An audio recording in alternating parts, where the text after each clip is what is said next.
Um, all right, while everyone is settling down, I would also like to introduce myself. As previously mentioned, I am Cheng Rai Lor. I am the Hmong Grower Coordinator, Hmong Grower Program Coordinator for FairShare CSA Coalition. I see a lot of familiar faces here today, which is very happy, very happy to see you.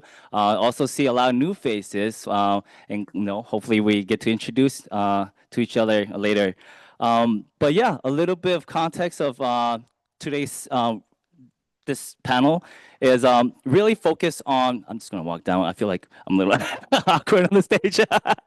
Yeah, just a little shining some light on, how to initiate a relationship, how to build that relationship and maintain that relationship. This is really for beginner and like emerging farmers that might not have a clue at all where to make these connections for to find a wholesale market. They may heard from word of mouth, but initially they do struggle a lot finding an actual person to talk to, especially with a lot of language barriers for our underserved and marginalized communities. But yeah, today you will hear from, we've invited Ying from GreenGold Gardens, a farmer up in the Wausau area, and Kendra Forseth, am I saying that correctly? Sorry, from Wisconsin Food Hub Co-op. Unfortunately, Tara is not able to join us here today, but yeah, Kendra is here to also shine some light on that organic building relationship with Ying as they guide us through this process. I will give Ying to introduce herself. Um, Hi, everyone. I'm Ying from Wausau and from GreenGold Gardens. And so I'm excited to be here today. There's a lot of new faces that I haven't seen, like Chen Rai said there too. And honestly, a little bit about me. I'm from parents who always farm, but because I saw the hard work that they were doing, like I did not want to farm. So I went to school and got my degree and then worked for 30 years in corporate. And from there, I just got tired of it and retired from that. And then I started gardening. And at that point, my husband already started an acre of garlic and he really liked it. So he started that. And then because I never had a farm before, I never had a garden bigger than 1,000 square feet. And so I expanded to a half acre. And uh, and it started selling at farmers market. And then from there, we just started growing from there. And today we have 7 greenhouses, 5 acres of garlic. We actually planted four varieties of garlic, and then 4 acres of vegetables.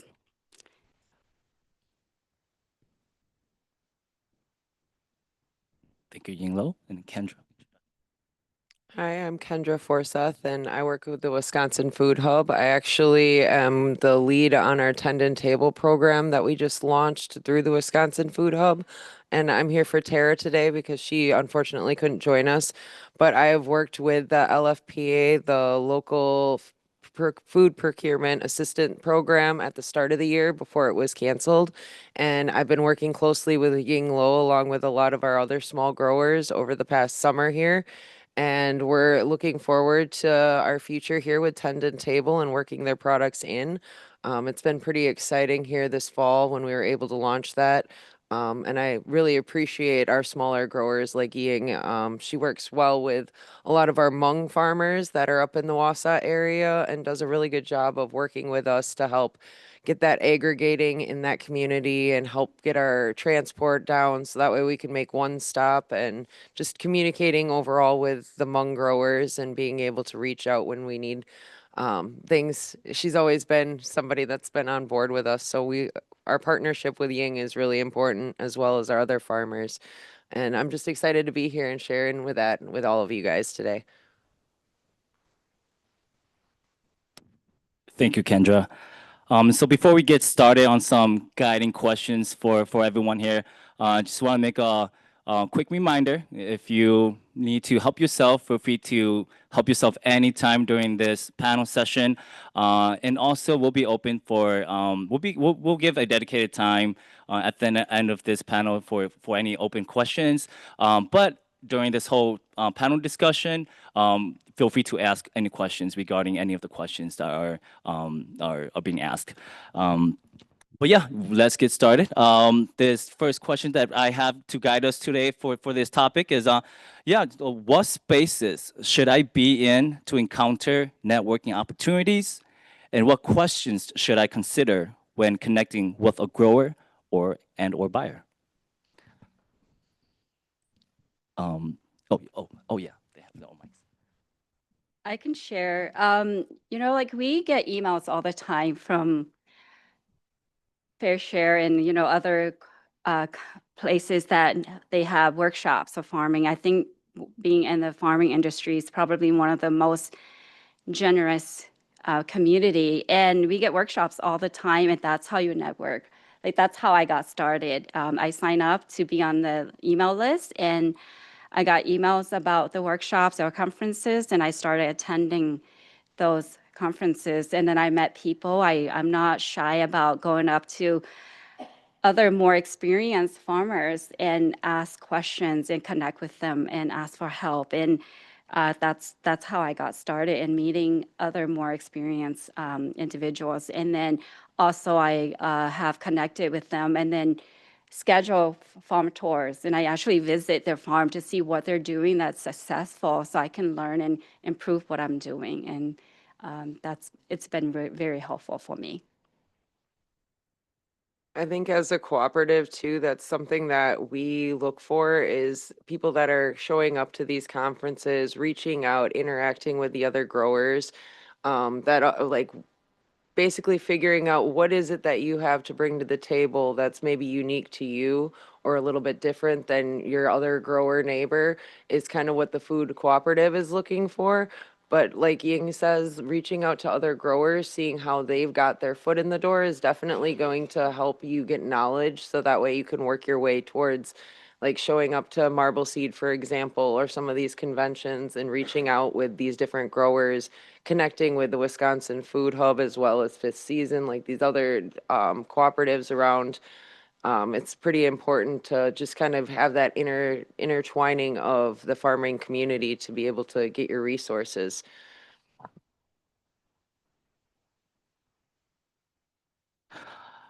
And then from here, from a grower or buyer, after that connection, what should they expect from that? For me, when I reach out or I connect with someone at a conference, I typically follow up with an email just to thank them and then also build a relationship. And I would say, you know what, we're all so busy and we forget. Like I forget who I meet sometimes because I'm so busy with all the work that I have to do. So I do my best to follow up within a week or so or a few days, just so they still remember me and I still remember them and just ask them what I need from them too. And of course, I think that we all need something from each other to support each other to grow. So like I said earlier, like some of the things that if I meet a small grower or another grower who's more experienced than me, then I would follow up with them and be like, I'm excited. It's a pleasure to meet you, and I'd like to come and visit you, and connect that way, and ask for support, and learn some of the things they're doing that's working so well at their farm, that maybe I can use. So. After you get to a certain level of your farming, a lot of what the buyers are going to be looking for is that you have good agricultural practices in place, that you're meeting certain food safety standards like your certificates and whatnot, having an organic certificate if you're organically growing. And then usually for us, we have you sign some producer letter and of agreement and some kind of a marketing agreement. And then we usually ask for your certificate of insurance and we have you get set up in our systems as well. But again, it's all a matter of reaching back out. A lot of times with farmers, with the cooperatives, we're really busy and we've got a lot on our plate. So if you're not getting a response in a timely manner or if it's something urgent, picking up the phone, giving those people a call, sometimes that like triggers a memory. Like Ying is saying, we don't necessarily always remember that person we met at Marble Seed or at a conference or convention. And then when they're on the phone, we recognize their voice and, oh yeah, we talked for 2 hours about we were going to try to sell your cucumbers. Let's get in connection. So it's one of those things. Definitely make yourself known. Don't let it, okay, she didn't respond to my email this week. We get so many emails sometimes. It's definitely good to always keep reaching out or picking up the phone and physically calling. And one really great partnership that we at the Food Hub had this year was we also had Ann Vang, who was one of our interpreters for the Hmong community, as well as using Ying. And then we also had uh, Katiana as somebody that, or Katia, as someone that could be for our Spanish speaking community. So we do have translators as well. If you, that's like, we don't want that to be a boundary or a struggle for any of our growers. And that can be a really tough situation to try to navigate when you have language barriers. So just understanding that if you need that assistance, there's people in areas that can help you. And that's something that I really appreciate Ying for, because there's been certain times where I've needed her to help me and she's always willing, like, okay, Kendra, I got you. So it's great to have that partnership really when it comes down to it. Thank you, Ying and Kendra. So I am wondering, like, before this like process, um, are there any best practices or values that you both like follow or look for in a producer and or buyer? For us, I really look for respect because I value the things I grow because I put a lot of work into it. So I pretty much expect that they respect my product and respect me as an individual. And then also some commitment, buying commitment, because I care about fresh and local and health, and that really supported, like, I care a lot about that. So buyers who supported that, like, it really touched my heart about that. And what I find is that even with Food Hub, like, they really saw that through me. I think that through the relationship that they, with the open communication and just the support that they're giving me, like, that's been really wonderful for us. And I think on our behalf, it would be the trustworthiness with our growers. Like, obviously, we have that, like, we'll set little standards throughout the year of, like, okay, this is a goal that we want to do with you. But also, when they know their products, like that trust level that we have, that they're committed to what they're doing, we can trust what they're saying about their products going to be accurate. So we don't have to worry when it's harvest time and we go to pick up Ying's garlic, we don't have to worry that it's going to be in poor quality and she's just putting some good ones on top. So that way we think, you know, we want to have that trust in her that her product genuinely is good, and showing that respect back to her when she gets a compliment or we get a vendor that buys something, and being able to translate that back to her and say, hey, you know, your product was really superior this week. Thank you for that. We don't just take stuff and then pass it along. We take it and we invest in it, and it's now like we're the grower. We don't want that grower connection to be lost. Thank you both. So for this next question here, it's really for, you know, for emerging and beginner farmers that, you know, are really don't know how many buyers they should approach, or if, or for the buyer side, how do you determine how many growers you should reach out to? But yeah, let's start with the producer side first. How do you determine as a grower how many buyers should you approach within like a networking space? Um, how to determine how many buyers to approach? I think, like, for me, like, I can share my experiences that when I changed my mindset about what I'm doing, that changed a lot in my business. When I was farming as a hobby, it's quite different. So when I changed the way I think about it, and I think about that my farm is actually my business, that changed everything. So from there, like, I would think that, okay, what's my goal for this year? And I'm a pretty straightforward. So I'm like, you know, when you think about your goals, you're really talking about, okay, how much money are you making this year? How much work are you willing to put into it? Do you have the resources to support you to get there? So these are some of the things that I think about, because now my goal now is a business, not a hobby. And then from there, like I would go into, okay, then what do I need? Like, okay, if these are my goals, then how do I get there? And then I think about, okay, so I have all these things I could do, like farmers market. It's a one stream of income that I would make where I could move my products. Wholesaling is another. And then other things like CSA or retail restaurants or other things like that. So I would take all these things into considerations, and then I would plan my approach.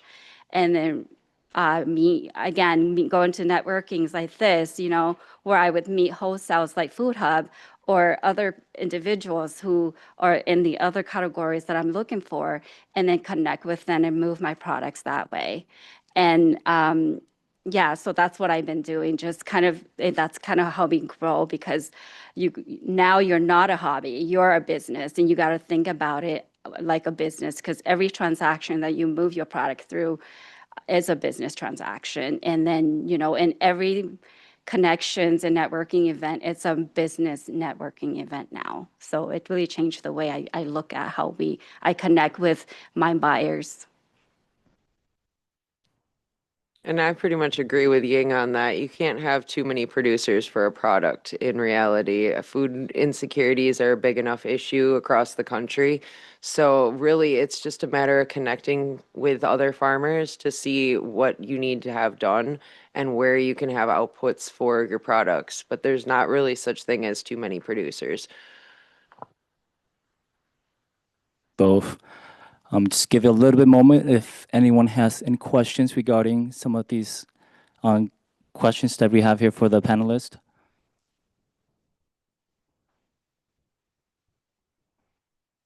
And another transparency. This is one light to this topic. I feel like there's definitely a lot of ways to approach a relationship within like this realm, but this is definitely one of the ways that has happened. But just for transparency. Oh, oh, sorry. Could you repeat? Could you talk just a little bit more in detail about the Wisconsin Food Hub Cooperative and what you guys do and who you guys distribute to directly as well? Yeah, so the Wisconsin Food Hub Cooperative was formed, I think, 12 or 13 years ago, and was farmer owned, farmer operated. And the farmers union plays a big role in it, I believe.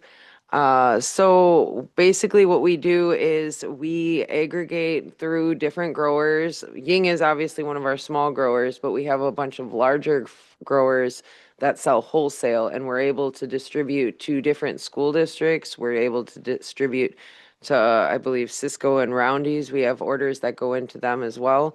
I'm not 100% positive of all of the little details with the WFHC side because I deal more with the smaller growers.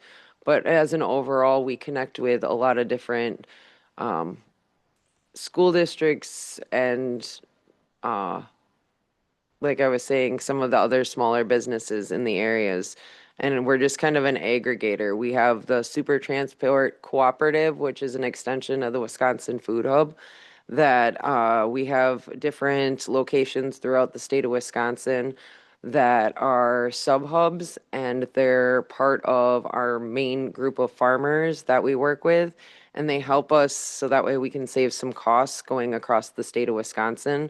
We're able to, for example, Tracy Vins is in the room. She's one of our sub hub locations out at Olden's Organics. So if there's areas out in the Fond du Lac area that might need deliveries or we might need to pick up from farmers, we set up certain days of the week that we would go to her place and she can help get that product in at her location and save us that extra crazy mile or a couple miles out of the way.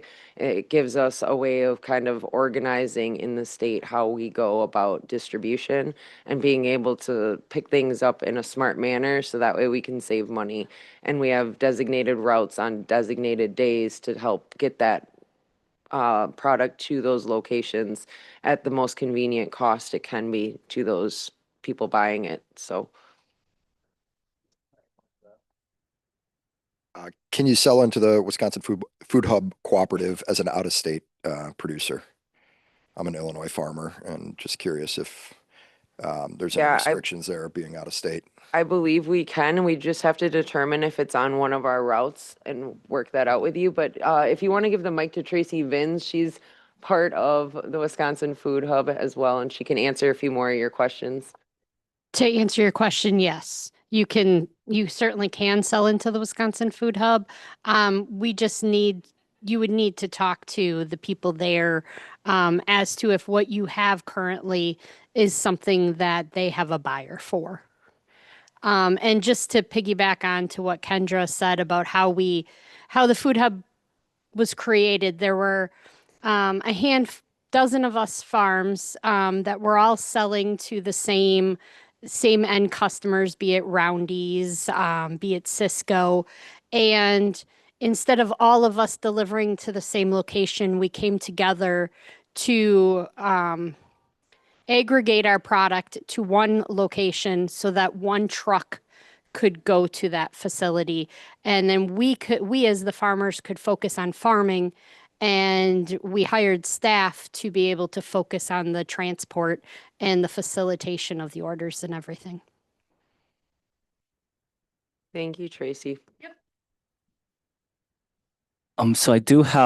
So I have a question. I am wondering, so how does Wisconsin Food Hub Co-op create a new delivery route, let's say in an area that you might not be associated with a certain farm or any of the orgs that you guys are partner up with? How would you guys go with that process to create that new potential line to aggregate from producers? Well, currently we have, I want to say 70 of our counties, or it's pretty close to 70 of the 72 counties that we go through. So it would be pretty rare for us not to be able to cover you at one of our locations. But that's part of why we have the sub hubs where we have them. And currently we're actually, I wish I had a map that I could show you guys kind of like where it is. I was going to wear my t-shirt today to show everybody, but Wisconsin Food Hub is located in Waupaca, Wisconsin, so we're centrally located. Cover Milwaukee and Madison area. We've got Tracy Vins who covers out towards the Fond du Lac area. We have Seasonal Harvest that covers north of her. And then we actually have our own Bayfield run that we're doing as the Wisconsin Food Hub. So we cut up, and we're actually looking at having Ying be one of our sub hubs as well in the Wausau area. So she would be able to help with that area of location. And then we have Sean out at Chippewa Valley who covers the Driftless region. And we also kind of work with Fifth Season and Iowa Food Hub down in that southern region. So we've covered a lot of the state with our sub hubs already. So it's really just a matter of we need the information of where you're located to determine what days we can do pickups and all of those kind of things. Thank you, Kendra, for that. Is there any other questions? No.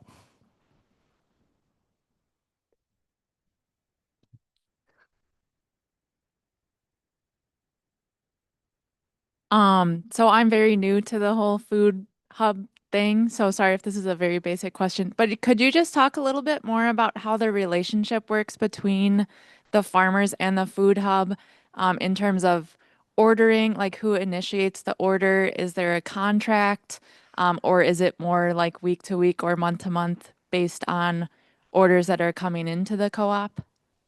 We generally get you set up, like I was kind of stating before, you have to have safety, and then depending on if you're an organic grower, you need your organic certification.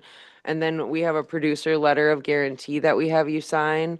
And then we'll also have you sign a marketing agreement with us if you're going to be a grower that works with us. And then also, like Tracy and I had mentioned, we want to be sure that what you're offering for a product is also going to facilitate and make sense. Like if you're not going to have a pallet worth of product, Is it going to make sense? Are you already on a route with us? We kind of like determine all of that based on that initial setup and email. But I can connect with you if that's something you're interested in. I can get you information on how to become a producer, one of our producers, and at least test it out. See, like you can send an email and we can get the basics that we'd need from you, like what your product is, what you're planning on growing, where you're located, and then get back to you depending on if your product is something that maybe comes in early in the season or later in the season than some of our other growers. We don't tend to like to have like 100 growers that are all growing garlic because that's going to be really hard to sell. So we generally want like about 4 products that you are really good at producing and that you think you can sell. And then we'll go from there in conversations and then also get you set up with if there's going to be a school that's potentially interested. Every week you would project to us and we put it in a giant newsletter so that way the schools have access to that to decide and determine if they want to order from you. So that's kind of like the chain of how it goes. We have to get you set up with us in our system first. And then once we know that we can get product from you, we project it out to the buyers and then they have a chance to buy your product. So we're kind of like that middleman as far as getting your information out and then we arrange the transport that works along with everything else. Does that answer your questions? Yes, thank you. And quick follow-up question. So for setting pricing, is that done by the farmers or do you all do any like markup or how does that work? We do have a sheet that we go off of that, again, I deal a lot more with the local food purchasing partnership. So I don't have all of that exact information, but I know that we have a way of getting that to you and we can email that to you so that way you have a basis. Because there is like a standard number that's kind of like out there for a lot of products. And that's generally what we go based on. And I think Ying might be able to elaborate a little bit more on it. Yeah, so I'll share my experience of how I connected with Food Hub and how we got into there to become a member. So when I met Tara like a few years ago, we were rather small. At the time, I think I was just farming like maybe an acre and a half of vegetables. And Food Hub has another program for small growers, the 365 program. So that got me into it to learn how to wholesale and not only that, learning how to package and do the pricing so that I could meet their pricing point. And that was really helpful because that taught me how to do wholesaling and to learn if I like wholesaling or not, and before I become a member. So that was really helpful. Like for small growers, like that could be something that you could get yourself into to learn to see if you really like it before you commit even more. So.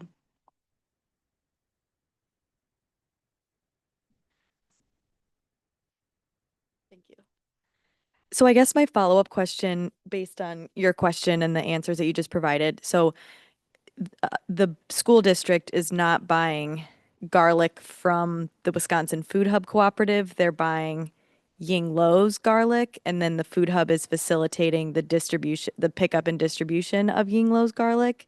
Like you're not purchasing garlic as much garlic you need to fulfill the orders that are coming in, putting it all together, co-packing it, and sending it to where it needs to go. Are both things happening? Well, I specifically work with Ying, who is one of our smaller growers, and her products don't always go necessarily to the school district unless the school district, I think she has to fall under certain guidelines in order to meet that. But I do know from the Wisconsin Food Hub aspect of everything, they get orders every week from different school districts, for example, and we have a projection of all of our growers that we can reach out then at that point and be like, okay, we need this amount of this. We have lamers as one of the things that we get to the school districts. So we reach out every week we get an order from different schools. We'll reach out, facilitate, get those orders into the hub, and then we have routes that go to your school district each week. Does that make sense? And does that answer your question at all? I think so. Yeah, thanks. I think a follow-up question that I have, I'm doing follow-up questions too, is around the pricing. I know that Kendra, you mentioned that you have like a kind of like a set base price to kind of follow. As growers come in as to become like new producers, do they have the ability to negotiate some of those pricings? I'm not exactly positive on that. That's again, I mean, I try to negotiate pricing when I'm doing the part that I'm doing with my small growers. On their end, I think it's pretty standard rates. Every once in a while, there's always a little flexibility. I mean, obviously, depending on what's going on in the country at that time kind of affects a lot of things. When I've worked with some meat producers, that tends to kind of fluctuate a lot. A lot of time, vegetable prices are pretty accurate for the month. So, depending on if you're a meat producer, that's going to obviously change almost weekly, along with how butcher shops are and all of that kind of stuff. But overall, I think the prices of vegetables are pretty standard. So, I mean, overall, all of our growers are pretty much set at that set rate for products. I can just add to that, depending upon um, which customers at the food hub that your product is looking to go to would depend upon pricing. Some customers have contract pricing, some it's on a week-to-week basis.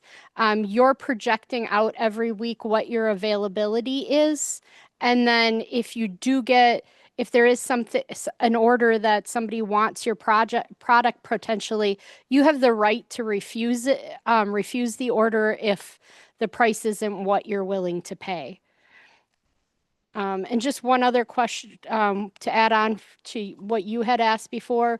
With becoming a member of the Food Hub, it's a $1,100 membership fee, a one-time fee that gives you membership into the cooperative as well as voting rights.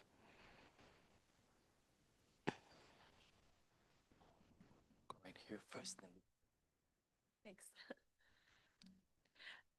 I'm curious about certifications and if organic and gaps and all of those things plays a big role in who or like what's being sold and what the prices are, if people are paying more for those kind of certifications, basically, or if they're accepted easier with gaps.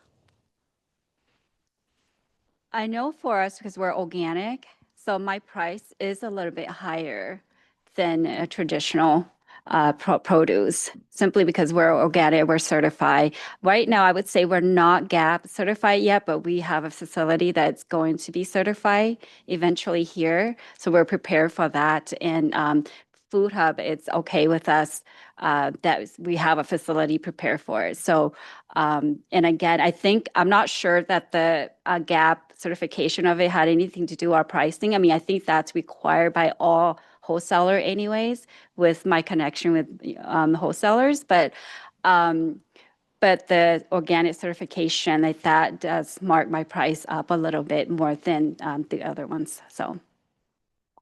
Yeah, with all of our organic growers, when you have that organic certification, it does grant you that extra where you can bump your price up a little bit. But obviously, if you're conventional and you're trying to sell your garlic at the price that Ying is selling hers at, it's not reasonable. So you have to take into consideration the market that your product's going into. And obviously, if you are growing organic and you're investing all those extra things, you want to get organic certified. So that way you're not having to take a hit on your product or take less on your product. You want it to be the quality that you're growing. You want to have those extra things in place.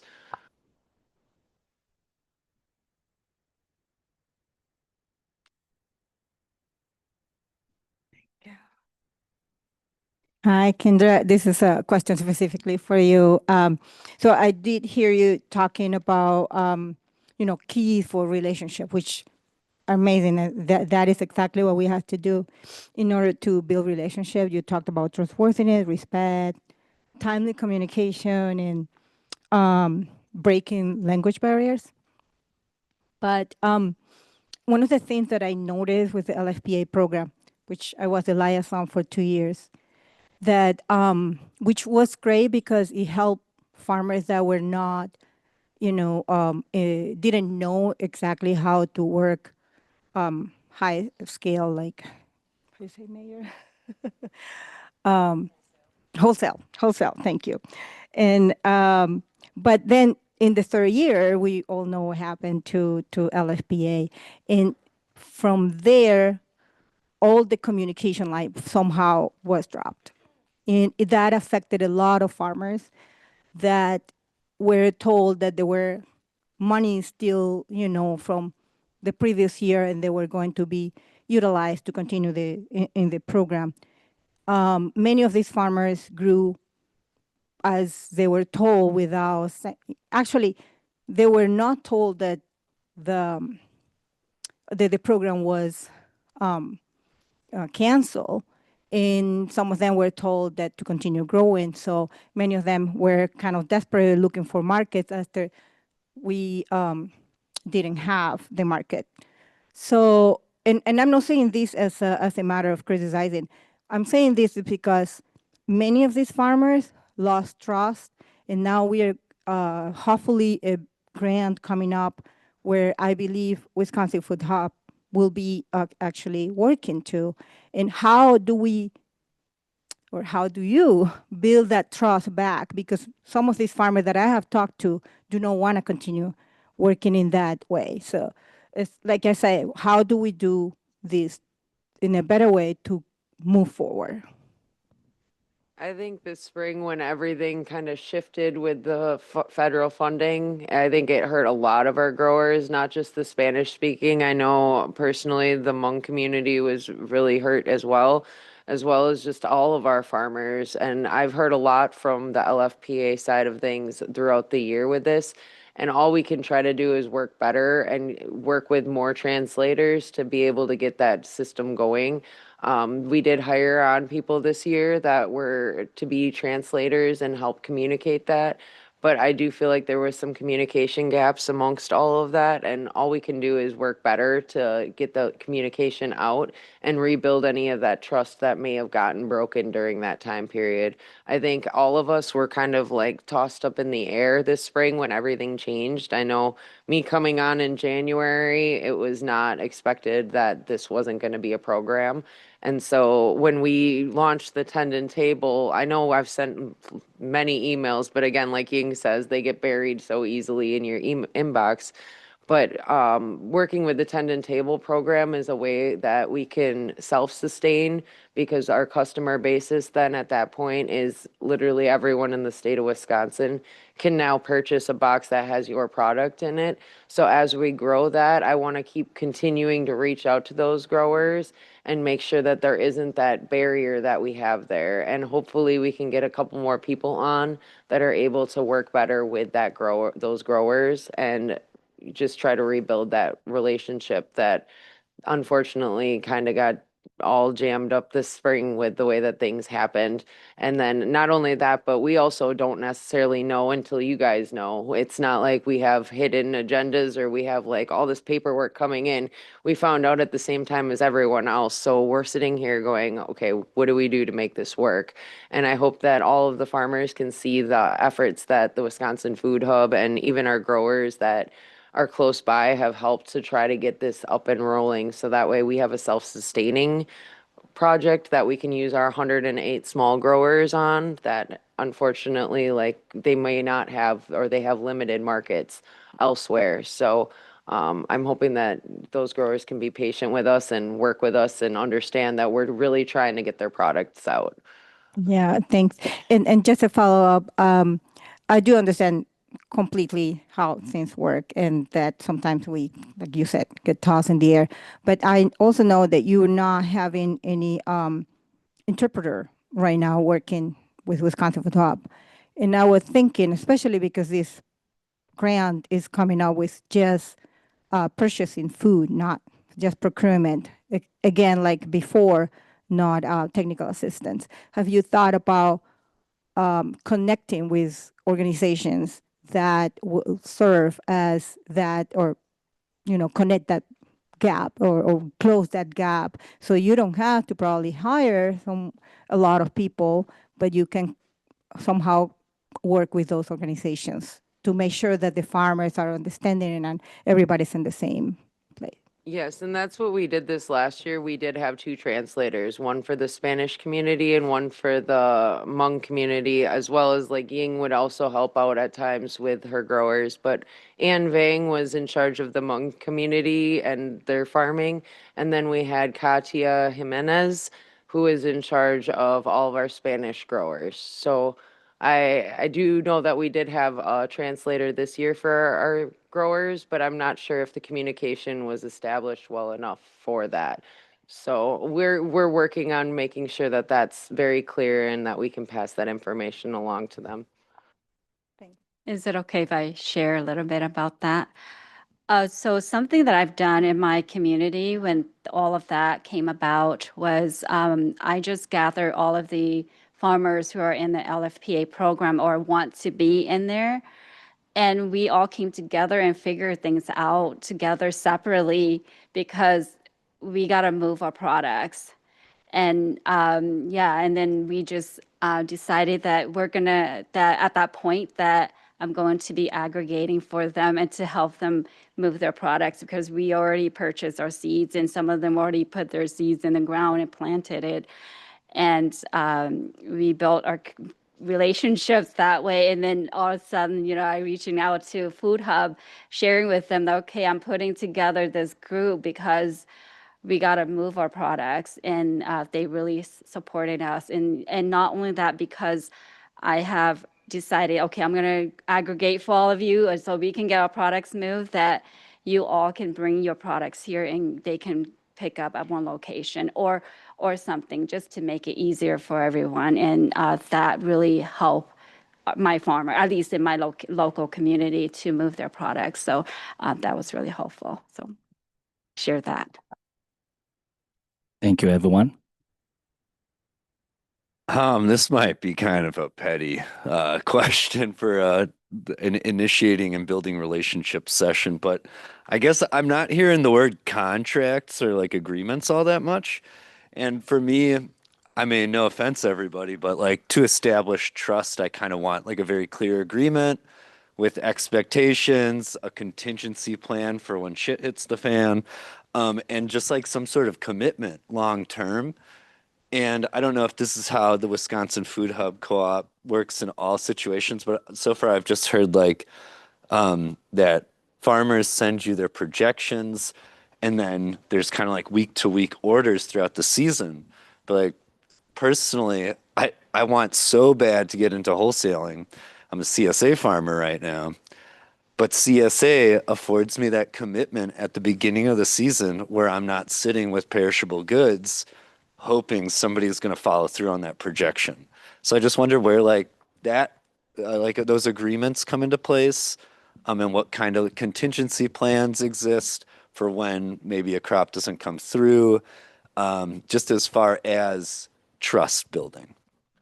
I can answer that if that's okay. Just being from the producer side of it, yes, there is contracts and there's agreement, and basically my projection is to tell Food Hub what I have available that week that they can purchase. And if again, back to the pricing of what Kendra was talking about, pricing's good and what they can sell that week, then they would purchase from me. And that's the commitment. And the contracts is that agreement that yes, they're going to be buying my product. But also being on the producer side of it, I can't say to myself that, okay, everything I grow, they're going to be buying it this week. That will not happen. I can tell you that from producer side, because they will buy it, but they have to have a buyer to buy my products. And when they have a buyer that buys my product, of course they're going to be purchasing it from me.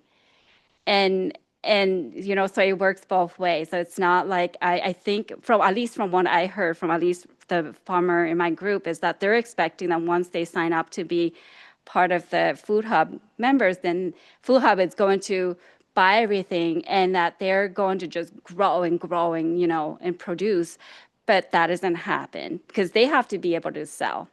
So that's why as we have to change the way that we think about our farm to a business, that it is our business, that yes, we can't just rely on one wholesaling company to be buying all of our stuff. Maybe you could be very lucky to have someone like that, but I haven't been that lucky. Like I need multiple buyers that, okay, maybe this week they're not buying potatoes from me, but someone else is buying potatoes and someone is buying tomatoes and someone's buying kale and, and move my stuff like that. And then by the end of the week, I'm able to sell everything because a restaurant's buying my lettuce and, and then they're buying my potatoes and then someone else is buying my kale. And then, then I don't really have anything wasted. So.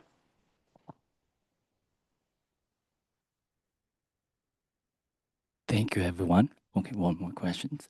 Okay, we'll hold for one more question and we'll. I have a follow-up to what Sam asked. So outside LFPA, there is contract. Why there wasn't any LFPA contract this first one when I'm kind of confused with that. So the Wisconsin Food Hub has a marketing agreement through the Wisconsin Food Hub, and that's different than the LFPA contract. That's a government contract for you guys to grow with the LFPA. I can have Ying elaborate a little bit more on it, but basically there are two different types of agreements. When you're a wholesaler, you have a wholesale marketing agreement. When it's just the LFPAers, they had a different type of contract, and that contract was not renewed this year. So that's where there was a lot of miscommunication, I believe, on that LFPA contract was not valid. Yes, so that's exactly right. What Kendra is saying there is, so my membership with the Food Hub, that's a completely different from the LFPA. That's something else. That's another stream of income that we're selling through Food Hub as wholesalers, and we have to pay for it, the $1,100 that Tracy mentioned earlier. And then again, when I first started, I didn't have to pay that. I started as this really small grower at the 365 program to learn how to do it properly. And then I moved up to the $1,100 and then became a member. But all of that needs a separate contract, even though when I was a free member, I think that's a 365 member when I started. I'm not sure about now, but when I started, it was free. But even that, I still need to sign a contract, the marketing agreement, and agreeing to packaging it properly. And, I think that, I remember that's what it says on there. And so to follow wholesale standards for that. And then when I move up, then I pay the fees and, go from there. But they're two completely different programs. Thank you, everyone. It has been a lot of great questions and discussion. I feel like this is what relationship building is all about. This conflicts, understanding, transparency, all of that is all included in relationship building. And we all know relationships are hard, whether it's personal, work, and whatnot. No, relationships are hard. And understanding some of these processes can make things, easier, smooth sailing. And so we hope that goes for all relationships, but we all know that's realistically not true.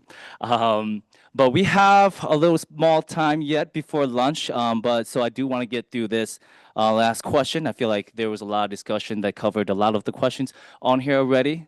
But yeah, so this is from a point of view of like a grower or someone that has language barriers. How would they kind of approach a producer or buyer in like a networking space, or like how do they go about that with language barriers involved if there's no like interpreters or translators readily available? Well,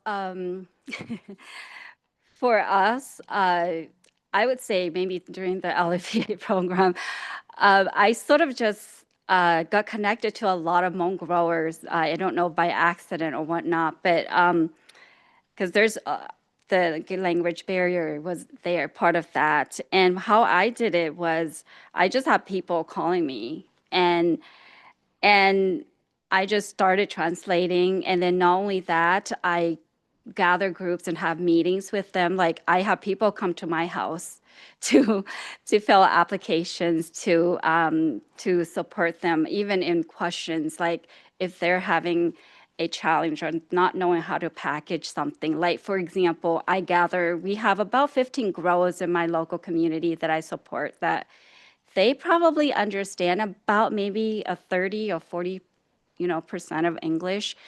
And a lot of times they call me simply because they know that I could speak the language, and they call me and ask me, or they would have their sons and daughter call, but then they couldn't get through or something, and then they would call me. But then anyhow, with all of that, I think it really matters about, gathering the groups together, talking with them and share with them, okay, it's perfectly okay. You can call me and making the time, and gathering them in groups. Like I'll give an example of like, I would have growers where they don't know how to package something, or they thought they knew, but then it was too big and doesn't fit in a box.